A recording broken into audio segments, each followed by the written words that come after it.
आप देख रहे हैं भूलोगे नहीं। तो चलिए दोस्तों, बढ़ते हैं आज की कहानी की ओर। आज जो मैं आपको किस्सा सुनाने जा रहा हूँ वो हमारे कस्बे के भूतहा हॉस्पिटल का है।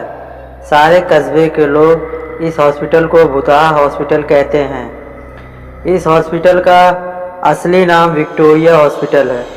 इस हॉस्पिटल को आज से करीबन 100 साल पहले अंग्रेज़ों ने बनवाया था। उस अस्पताल के सामने एक कब्रिस्तान है। मेरे दादाजी ने मुझे बताया था कि आज से 50 साल पहले इस अस्पताल में ऑपरेशन के दौरान एक लड़की की मौत हो गई थी। तब से उस लड़की की आत्मा उस अस्पताल में भटकती है।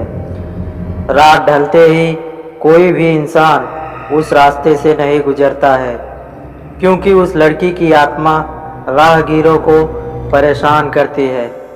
हालांकि मैं दादाजी की बताई पुरानी भूतहा कहानियों में ज़्यादा विश्वास नहीं करता था। एक रात मैं अपने दोस्तों के साथ, अंकित और राजू के साथ रात को बाइक पर घूम रहा था। तभी मेरे एक दोस्त ने मुझे विक्टोरिया अस्पताल वाले रास्ते से चलने को कहा।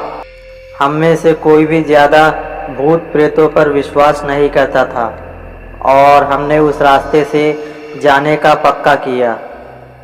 उस समय रात के 11 बज चुके थे। हम तीनों ने ये बात अपने परिवार वालों को नहीं बताने का वादा किया और उस रास्ते पर निकल पड़े। जैसे ही हम उस रास्ते से निकले, रास्ते पर रेत होने की वजह से हमारी बाइक फिसल गई और हम तीनों धड़ाम से बाइक से दूर जा गिरे। गनीमत थी कि हम लोगों को कोई चोट नहीं आई। बाइक चला रहे मेरे दोस्त अंकित ने बोला कि उसका बैलेंस तो बराबर था, फिर ये बाइक कैसे फिसल गई। हालांकि वो थोड़ा डर गया था, तो मेरे दूसरे मित्र राजू ने बाइक चलाने को कहा। अब राजू बाइक चला रहा था।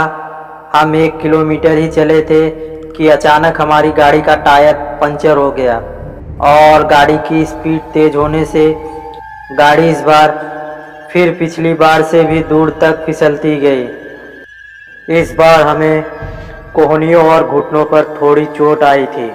अंकित फिर से बोला कि इस जगह में ज़रूर कोई गड़बड़ है, हम लोग वापस उल्टे चलते हैं। लेकिन मैंने और राजू ने उसकी बात नहीं मानी और बाइक उठाकर पैदल चलना शुरू कर दिया। हम थोड़ी दूर ही चले थे कि अचानक किसी लड़की के चीखने की आवाज़ें सुनाई दी। ये सुनकर हम रुक गए और अंकित बोला, यार तुम लोगों को चीखने की आवाज़ें सुनाई दी क्या? हमने उसकी बातों को अनसुना कहा कि कोई जानवर की आवाज़ होगी। 5 मिनट चलने के बाद फिर वही चीख फिर से सुनाई दी। इस बार तो हम दोनों को भी थोड़ा डर लगने लगा। हम तीनों ने वापस चलने के बारे में सोचा, लेकिन हम रास्ते के बीच में आ गए थे। पीछे चलने में 3 किलोमीटर और आगे चलने में 2 किलोमीटर और बाकी थे। हम लोगों ने आगे जाने का सोचा। थोड़ा आगे चलने पर हमें बरगद के पेड़ के नीचे एक औरत दिखाई दी। इतनी रात को अकेली औरत को देखकर हमारे तो रोंगटे खड़े हो गए। हम लोगों ने पीछे मुड़ने का सोचा। तभी वो बूढ़ी औरत चिल्लाई, बेटा रुको, मुझे हाईवे तक का रास्ता बता दो। हमने पूछा कि इतनी रात को आप इस रास्ते से कैसे निकल रही हो? तो उस बुढ़िया ने कहा कि मैं पड़ोस के गांव की रहने वाली हूं और मेरे पास पैसे नहीं हैं, इसलिए मैं पैदल ही निकल पड़ी। हाईवे के उस पार मेरा गांव है। हमने उस बुढ़िया की बात का विश्वास कर लिया और आगे निकल पड़े। रास्ते में वो बुढ़िया हमसे सारी बातें पूछने लगी। बुढ़िया हम तीनों के पीछे चल रही थी। हम तीनों दोस्त अब अपनी बात कर रहे थे। तभी राजू बोला कि लो माँ जी, आपका रास्ता आ गया। और वो जैसे ही पीछे मुड़ा तो वहाँ कोई नहीं था। हम तीनों की तो सिट्टी पिट्टी गुल हो गई। हम बाइक को धक्का मारते हुए जोर से भागने लगे। भागते भागते अंकित ठोकर खाकर गिर गया और हमें जोर से चीखें सुनाई दी। हमने भी बाइक को वहीं पटक कर अंकित को साथ लेकर दौड़ने लगे और अस्पताल के पास कब्रिस्तान तक पहुंच गए। ये सब घटित होते 12 बज चुकी थी। हम पसीने से तरबतर हो गए थे और कब्रिस्तान पार कर एक मंदिर में रुक गए, क्योंकि अगर बिना बाइक के घर जाते तो जूते पड़ते। इसलिए उस रात मंदिर में ही रुक गए और सुबह होते ही बाइक लेकर अपने अपने घर आ गए और हमने दोस्त के यहाँ रुकने का बहाना बना दिया।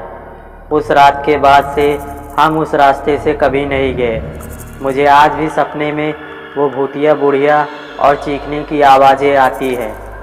सो दोस्तों, आज की कहानी बस यहीं तक। मिलते हैं एक और नई कहानी में।